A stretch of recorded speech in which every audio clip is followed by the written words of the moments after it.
नमस्कार, समाचारों में आप सभी का बहुत स्वागत है। मैं हूं जया सिन्हा। शुरुआत करेंगे इस वक्त की सुर्खियों के साथ। भारत और मॉरिशस के प्रधानमंत्री आज काशी में करेंगे द्विपक्षीय वार्ता।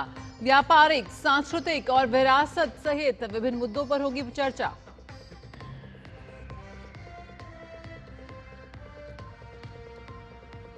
उत्तराखंड के बाढ़ प्रभावित इलाकों का आज हवाई सर्वेक्षण करेंगे प्रधानमंत्री नरेंद्र मोदी। देहरादून में अधिकारियों के साथ उच्च स्तरीय समीक्षा बैठक की करेंगे अध्यक्षता।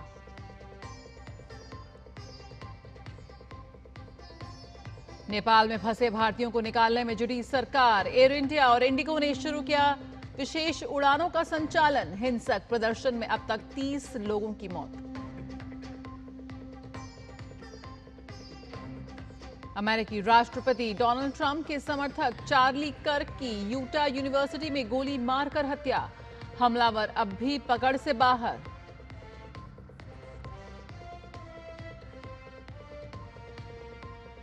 और एशिया कप में भारत ने मेजबान यूएई को 5वें ओवर में ही 9 विकेट से दी मात। कुलदीप यादव ने 4 और शिवम दुबे ने चटकाए 3 विकेट।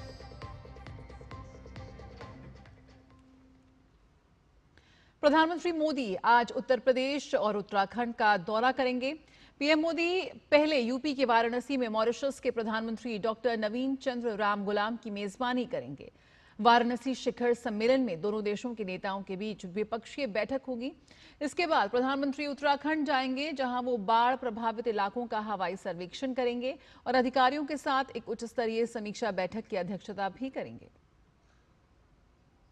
प्रधानमंत्री नरेंद्र मोदी 11 सितंबर को उत्तर प्रदेश और उत्तराखंड का दौरा करेंगे। पीएम मोदी पहले उत्तर प्रदेश जाएंगे, जहां वे अपने संसदीय क्षेत्र वाराणसी में भारत की राजकीय यात्रा पर आए मॉरिशस के प्रधानमंत्री डॉक्टर नवीन चंद्र रामगुलाम की मेजबानी करेंगे। मॉरिशस के प्रधानमंत्री डॉक्टर नवीन चंद्र रामगुलाम बुधवार को वाराणसी पहुंचे, जहां भारतीय सशस्त्र बलों द्वारा औपचारिक गार्ड ऑफ ऑनर के साथ उनका स्वागत किया गया। वाराणसी में वाराणसी शिखर सम्मेलन के दौरान दोनों देशों के नेताओं के बीच द्विपक्षीय बैठक होगी। द्विपक्षीय चर्चाओं के दौरान दोनों नेता द्विपक्षीय सहयोग के सभी पहलुओं की समीक्षा करेंगे, जिसमें विकास, साझेदारी और क्षमता निर्माण पर विशेष ध्यान दिया जाएगा। वे स्वास्थ्य, शिक्षा, विज्ञान और प्रौद्योगिकी, ऊर्जा, बुनियादी ढांचे के साथ साथ नवीकरणीय ऊर्जा, डिजिटल सार्वजनिक अवसंरचना और नीली अर्थव्यवस्था जैसे उभरते क्षेत्रों में सहयोग बढ़ाने के अवसरों पर भी चर्चा करेंगे। ऐतिहासिक शहर वाराणसी में दोनों नेताओं के बीच होने वाली बैठक स्थायी सभ्यतागत संबंध, आध्यात्मिक जुड़ाव और दोनों देशों के लोगों के बीच गहरे बंधनों को रेखांकित करती है, जिसने भारत और मॉरिशस के बीच विशेष और अद्वितीय संबंधों को आकार दिया है। भारत के महासागर विजन और पड़ोसी प्रथम नीति के लिए मॉरिशस महत्वपूर्ण हिस्सा है। वाराणसी शिखर सम्मेलन पारस्परिक समृद्धि, सतत विकास और सुरक्षित एवं समावेशी भविष्य की दिशा में भारत और मॉरिशस की साझा यात्रा में एक महत्वपूर्ण उपलब्धि साबित होगा। दोनों देशों के बीच मजबूत होता सहयोग न केवल दोनों देशों के लोगों की समृद्धि के लिए, बल्कि ग्लोबल साउथ की सामूहिक आकांक्षाओं के लिए भी महत्वपूर्ण है। वाराणसी के बाद पीएम मोदी देहरादून जाएंगे। प्रधानमंत्री उत्तराखंड के बाढ़ प्रभावित इलाकों का हवाई सर्वेक्षण करेंगे। इसके बाद प्रधानमंत्री अधिकारियों के साथ एक उच्च स्तरीय समीक्षा बैठक की अध्यक्षता भी करेंगे। Bureau report, DD news. Mauritius के प्रधानमंत्री नवीन चंद्र रामगुलाम 8 दिन की भारत यात्रा पर हैं। आज वो वाराणसी में काशी विश्वनाथ मंदिर और पवित्र गंगा घाट जैसे प्रतिष्ठित स्थलों का दौरा करेंगे। मॉरिशस के प्रधानमंत्री डॉक्टर नवीन चंद्र रामगुलाम का वाराणसी में भव्य स्वागत किया गया। उन्हें गार्ड ऑफ ऑनर दिया गया, तो वहीं हवाई अड्डे पर उनके स्वागत में भारत की समृद्ध विरासत को पारंपरिक और सांस्कृतिक प्रस्तुतियों के माध्यम से दर्शाया गया। दरअसल आध्यात्मिक दृष्टिकोण के अलावा प्रधानमंत्री नरेंद्र मोदी के संसदीय क्षेत्र के रूप में भी वाराणसी का अपना एक अलग महत्व है। ऐसे में मॉरिशस के प्रधानमंत्री की यात्रा में इसे बेहद अहम पड़ाव माना जा रहा है। वाराणसी में प्रधानमंत्री रामगुलाम काशी विश्वनाथ मंदिर और पवित्र गंगा घाट जैसे प्रतिष्ठित स्थलों का दौरा करेंगे और शहर की आध्यात्मिक और सांस्कृतिक अनुभूति को करीब से महसूस करेंगे। मॉरिशस के प्रधानमंत्री की ये यात्रा भारत मॉरिशस संबंधों के लिहाज से भी बेहद महत्वपूर्ण है। दरअसल मॉरिशस में बड़ी संख्या में प्रवासी भारतीय रहते हैं। ऐसे में ये यात्रा भारत और मॉरिशस के बीच गहरे ऐतिहासिक और सांस्कृतिक संबंधों को भी रेखांकित करती है। मॉरिशस के प्रधानमंत्री की वाराणसी यात्रा के न केवल कूटनीतिक बल्कि प्रतीकात्मक तौर पर भी गहरे मायने हैं। ये दोनों देश के लोगों के बीच गहरे जुड़ाव को तो दर्शाती ही है, साथ ही कूटनीतिक दृष्टिकोण से भी अहम है। अपनी भारत यात्रा के दौरान मॉरिशस के प्रधानमंत्री वाराणसी के बाद अयोध्या, तिरुपति और मुंबई भी जाएंगे। डॉक्टर नवीन चंद्र राम गुलाम एक बिजनेस कार्यक्रम में भी हिस्सा लेंगे। इस साल की शुरुआत में प्रधानमंत्री नरेंद्र मोदी की मॉरिशस यात्रा के बाद ये यात्रा भारत मॉरिशस के संबंधों में एक नया अध्याय जोड़ेगी। प्रधानमंत्री राम गुलाम की यात्रा शांति, प्रगति और समृद्धि के लिए साझा दृष्टिकोण को एक नया आयाम देगी।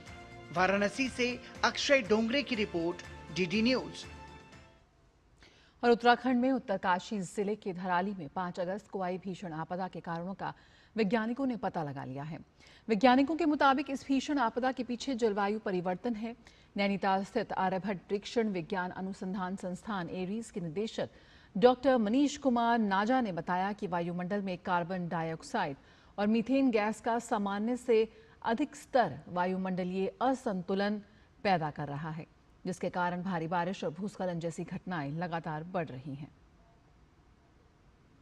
वैज्ञानिक लोग ये मानते हैं कि ये एक तरह से एक एक्सट्रीम इवेंट की घटना है और ये एक्सट्रीम इवेंट जो क्लाइमेट चेंज है इसकी वजह से ट्रिगर हो रहा है। और ट्रिगर होने का मतलब बेसिकली कि जो ग्रीन हाउस गैसेज बढ़ रही हैं, साथ में जो कुछ ऐसे एरोसोल हैं जो ग्लेशियर की मेल्टिंग को इन्हांस करते हैं, तो उसकी वजह से ये एक्सट्रीम इवेंट की फ्रिक्वेंसी बढ़ जाती है। और इस धराली का इवेंट का एक मेन मुद्दा यहीं पे ये होता है। ग्रीन हाउस गैसेज हमने बताया, इसके साथ साथ CO2 के अलावा जो SF6 है इसकी भी मात्रा हमने यहाँ पे एरिस के ऑब्जर्वेशन से बताया कि इसकी मात्रा बहुत ज़्यादा बढ़ रही है। एक ये दर्शाता है कि कैसे क्लाइमेट चेंज बहुत ट्रिगर हो रहा है और उससे ये इस टाइप की घटनाएं जो एक्सट्रीम इवेंट है वो बढ़ रही हैं।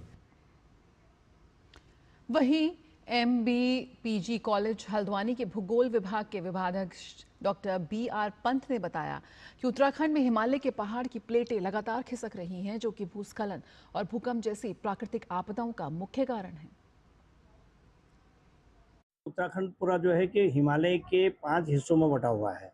पहले जैसे तराई है, भाबर है, फिर शिवालिक है, फिर मध्य हिमालय, फिर बृहद हिमालय और उसके बाद ट्रांस हिमालय। ये भ्रंश बहुत कमजोर हैं और इन भ्रंशों में भूकंप के अधिकांश केंद्र आप पाएंगे। उत्तराखंड में किसी भी प्रकार की योजना को बनाते समय इनका ध्यान रखना पड़ेगा। जब तक हम इनका ध्यान नहीं रखेंगे ये सड़कें टूटती रहती हैं, ये विकास की चीजें टूटती रहेंगी, बार बार ऐसी घटनाएं होती रहेंगी।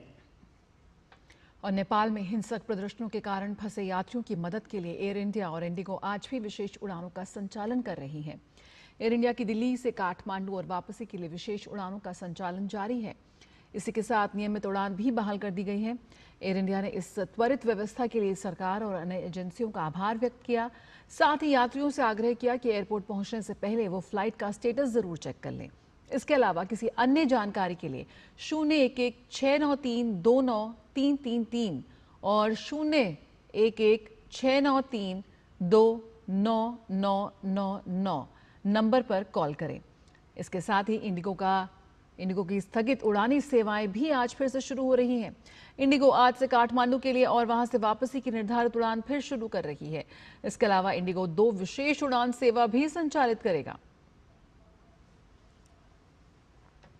नेपाल के स्वास्थ्य एवं जनसंख्या मंत्रालय ने जानकारी दी कि देश भर में हुए हिंसक जेन जी प्रदर्शनों में अब तक 30 लोगों की मौत हो चुकी है और 1600 से ज्यादा लोग घायल हैं। मंत्रालय के प्रवक्ता डॉक्टर विकास देवकोटा के मुताबिक देश के 29 अस्पतालों से जुटाए गए आंकड़ों के आधार पर यह जानकारी दी गई है। अब तक 1611 लोगों का इलाज किया गया है, जिनमें से 274 लोग अभी भी भर्ती हैं और उनका इलाज चल रहा है।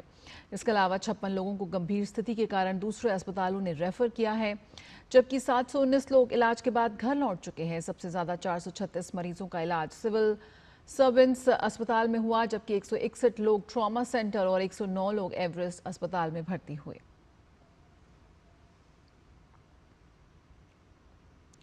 और खबर राजधानी दिल्ली से, जहां प्रधानमंत्री मोदी के जन्मदिन के अवसर पर दिल्ली में सेवा पखवाड़ा की शुरुआत होगी। दिल्ली की मुख्यमंत्री रेखा गुप्ता ने इसकी घोषणा करते हुए बताया कि एक बड़ा जनसेवा अभियान होगा, जिसका मकसद सीधे जनता तक पहुंचना है। इस पखवाड़े के तहत दिल्ली सरकार 75 नई योजनाएं लॉन्च करने जा रही है। सबसे खास बात यह है कि दिल्ली के अलग अलग विधानसभा क्षेत्रों में 101 नए आरोग्य मंदिर खोले जाएंगे। रेखा गुप्ता ने जानकारी दी कि इन आरोग्य मंदिरों का उद्घाटन स्थानीय विधायक करेंगे। साथ ही इन्हीं जगहों पर जनता के लिए विशेष स्वास्थ्य शिविर और रक्तदान शिविर भी आयोजित किए जाएंगे। आदरणीय प्रधानमंत्री जी के जन्मदिन के उपलक्ष्य में जो सेवा पखवाड़ा दिल्ली सरकार चलाने वाली है, 75 योजनाओं का जो शुभारंभ होगा, उसमें सबकी सहभागिता रहे। 101 आरोग्य मंदिर जो दिल्ली में खुलेंगे, वो हर एक विधानसभा में जहाँ जहाँ पे बने हैं, माननीय विधायक उस आरोग्य मंदिर को अपने यहाँ चालू करवाएंगे। वहाँ पे जन स्वास्थ्य का शिविर लगवाएंगे और ब्लड डोनेशन कैंप भी उन सभी आरोग्य मंदिरों में लगाए जाएंगे। और विकास कार्यों की बहार दिल्ली में रहेगी। लगातार 24/7 दिल्ली सरकार काम कर रही है। और पशु कल्याण को लेकर दिल्ली सरकार ने दिल्ली एनिमल वेलफेयर बोर्ड के साथ अहम बैठक की। विकास मंत्री कपिल मिश्रा की अध्यक्षता में हुई इस बैठक में पशुपालन विभाग, एनटीएमसी, एमसीडी एवं अन्य संबंधित विभागों के वरिष्ठ अधिकारी उपस्थित रहे। बैठक में दिल्ली में रेबीज नियंत्रण और कुत्तों की जनसंख्या प्रबंधन को मजबूत करने पर विशेष जोर दिया गया। अगले 2 वर्षों में यूएनडीपी के साथ मिलकर दिल्ली के लगभग 10 लाख स्ट्रीट डॉग्स को माइक्रोचिप लगाई जाएगी। बैठक में सरकार ने अधिकारियों को जल्द ही डॉग सेंसस और मॉनिटरिंग सिस्टम लागू करने और दिल्ली में स्थित पेट शॉप्स का पंजीकरण अनिवार्य करने का निर्देश दिया। मंत्री कपिल मिश्रा ने कहा कि सरकार दिल्ली में पशुओं से संबंधित सभी समस्याओं के जल्द निवारण के लिए प्रतिबद्ध है।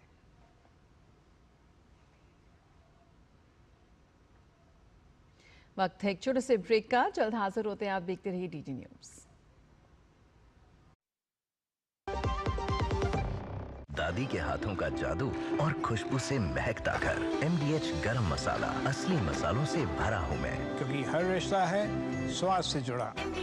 LIC लाया है unit linked insurance plan index plus. जीवन बीमा पाइए और निफ्टी स्टॉक्स के साथ अपने मार्केट रिटर्न्स को तेजी से बढ़ाइए। इस अट्रैक्टिव कॉम्बिनेशन के साथ अपना कल सुरक्षित कीजिए। सिर्फ 2500 रुपए मंथली प्रीमियम से शुरुआत कीजिए। आज ही LICindia.in पर जाएं।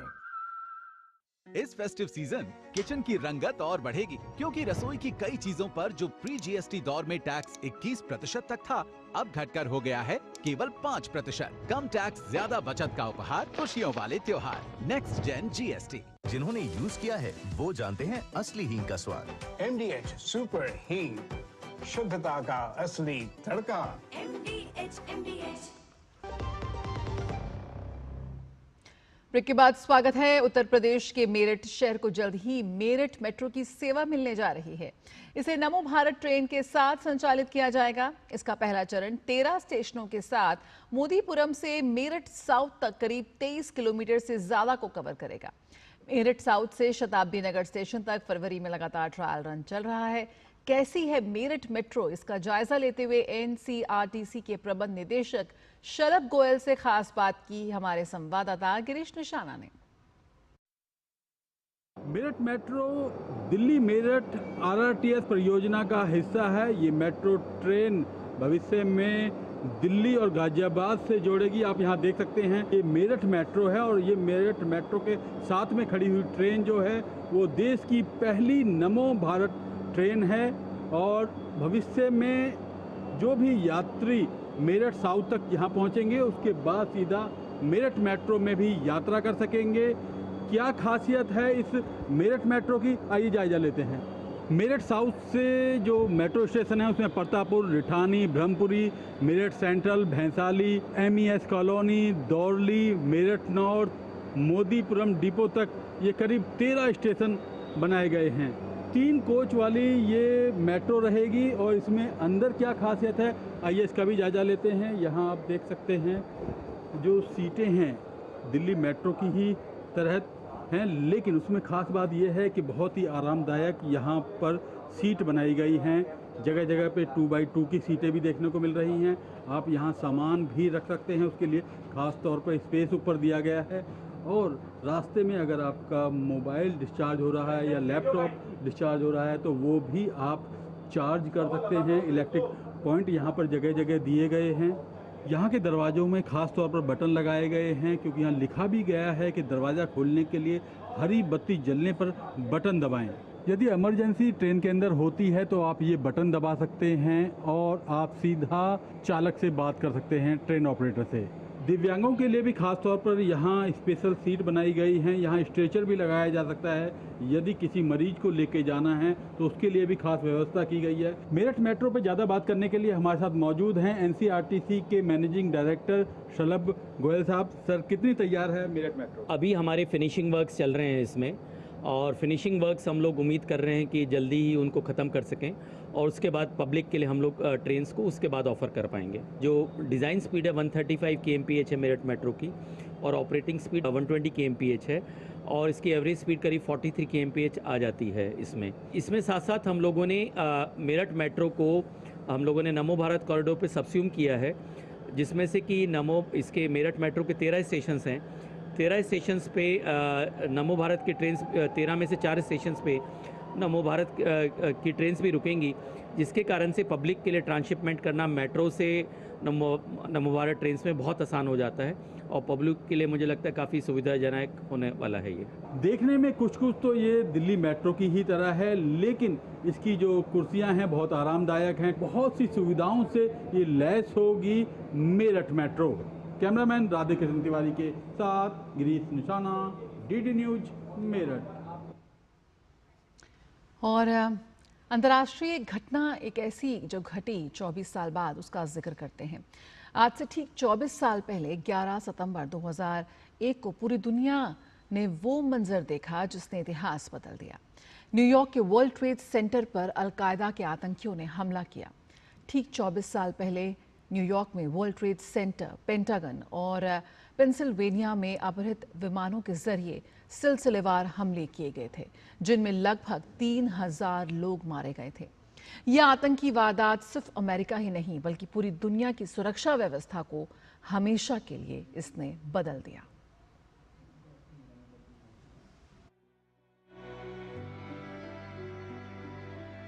ये तस्वीरें तो आपको याद ही होंगी। शायद ही इन तस्वीरों को दुनिया का कोई भी आदमी भूल सकता है। ये था दुनिया का सबसे बड़ा आतंकवादी हमला, जिसने महज 15 मिनट में पूरी दुनिया को दहला दिया था। ये एक ऐसी घटना थी जिसे जिसने भी देखा वो सिहर गया। 11 सितंबर 2001 सुबह 8:46। एक प्लेन दुनिया के सबसे बड़े बिजनेस ट्विन टावर के एक टावर से टकराया। जब तक कोई कुछ समझ पाता, कोई कुछ देख पाता, ठीक 17 मिनट के बाद दूसरे टावर से भी एक प्लेन टकराया और इसी के साथ पूरे न्यूयॉर्क शहर में अफरा तफरी मच गई। चारों तरफ चीख पुकार मच गई और कुछ देर बाद ही दोनों टावर जमींदोज हो गए। ये घटना इतनी तेजी से घटी कि पूरी दुनिया कुछ समझ ही नहीं पाई। अमेरिका में इतना बड़ा हमला पहली बार हुआ था, जिसकी कल्पना शायद अमेरिका क्या दुनिया के किसी भी देश ने नहीं की होगी। दरअसल इस आतंकवादी हमले का वीडियो तो पूरी दुनिया ने देखा, लेकिन 11 सितंबर को अमेरिका पर सिर्फ 2 हमले नहीं हुए थे, बल्कि 4 हमले हुए थे।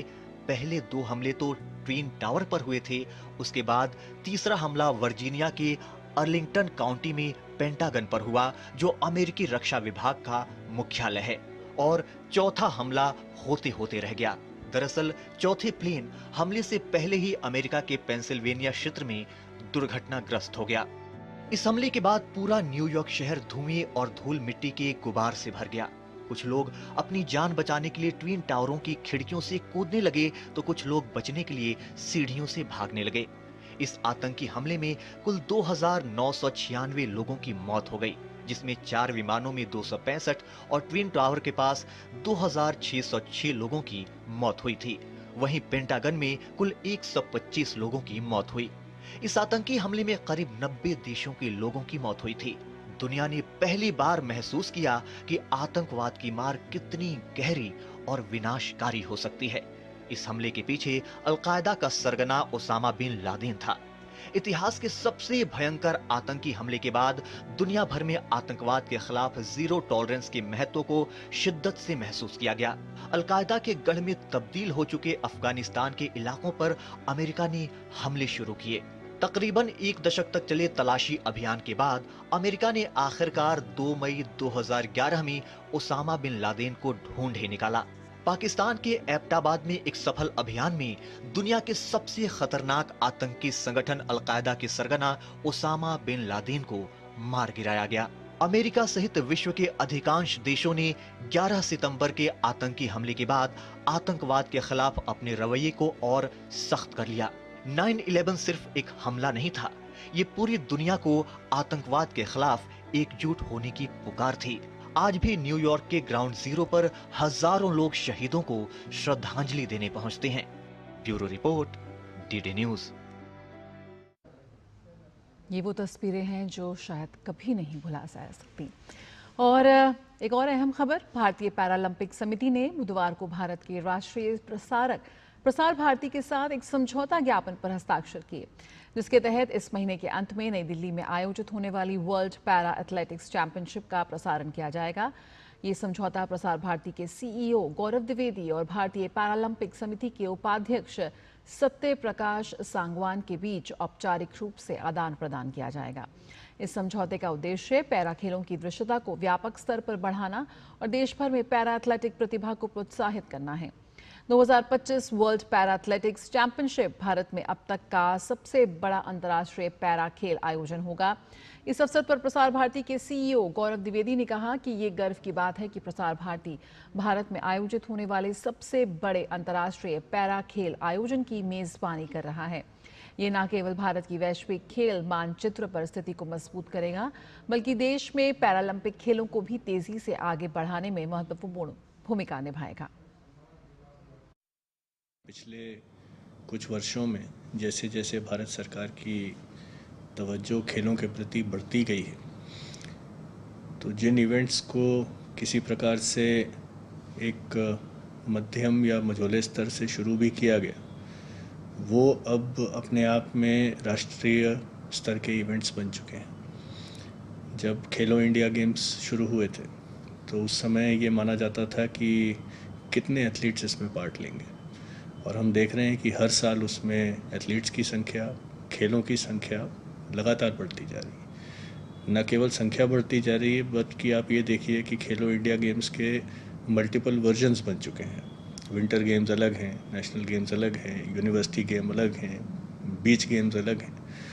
तो भारत सरकार इसमें पूरी तरीके से जुटी हुई है कि किस तरीके से हर विधा में टैलेंट को जल्दी पहचाना जाए और उसे एक मंच दिया जाए, जिससे कि वो राष्ट्रीय स्तर पर और आगे जाकर के अंतर्राष्ट्रीय स्तर पर काम कर सके।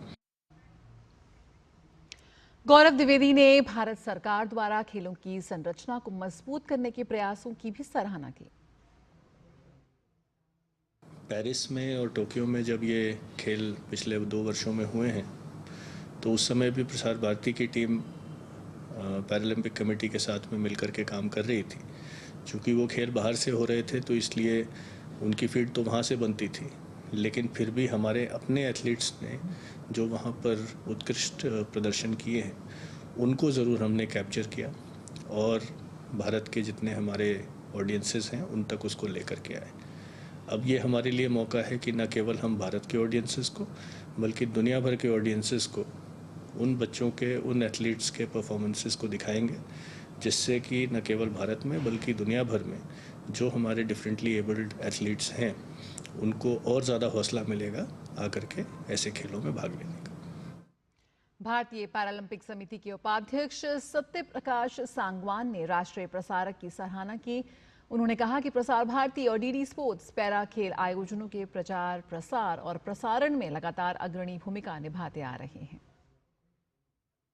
ये आज एक बड़ा ऐतिहासिक दिन है दूरदर्शन के, प्रसार भारती के और पीसीआई के लिए, बिकॉज सबसे बड़ा इवेंट आज तक इंडिया में 105 कंट्री आ रहे हैं और उनका हमारा सारा का सारा ये दूरदर्शन कर रहा है, प्रसार भारती कर रहा है। इसके लिए हम इनके बहुत आभारी हैं, क्योंकि प्रसार भारती और दूरदर्शन ने ही हमें आज यहाँ तक पहुँचाया। ये अब से नहीं, पिछले 10 साल से मैं देख रहा हूँ, 10-11 साल से कि इन्होंने जो दूरदर्शन और प्रसार भारती ने हमारे लिए किया है।